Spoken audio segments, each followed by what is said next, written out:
संदर्भात आम्हाला सांगितलं उत्सुकता आहे. ॲक्च्युली आज आम्ही इंदापूर शहरामध्ये आमच्या वाहतूक शाखेच्या मार्फतीने वाहन चेकिंग मोहीम चालू होती.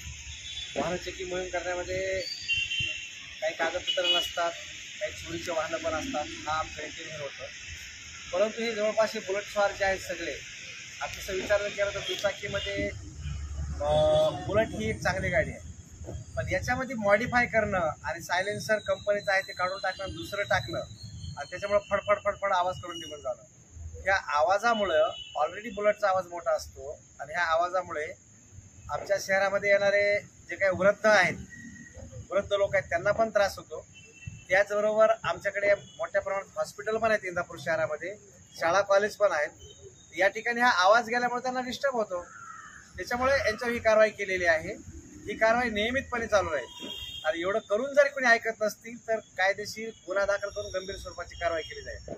म्हणून माझं इंदापूर शहरवासियांना आणि इंदापूर तालुक्यातील नागरिकांना नम्र विनंती आहे पोलीस प्रशासनाच्या वतीने की जी कंपनीची गाडी आहे त्याच्यामध्ये मॉडिफाय करू नका.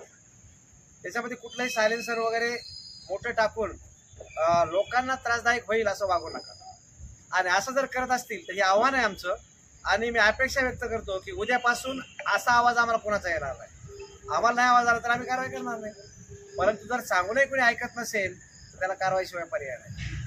सर, काही लहान मुलं बी आत्ता गाडी घेऊन जात होती, त्यांच्यावरही कारवाई केली, त्यांच्या वडिलांनाही फोन केला. त्या संदर्भात तुम्ही शाळेत वगैरे जाऊन काय सूचना वगैरे करणार आहात का मला?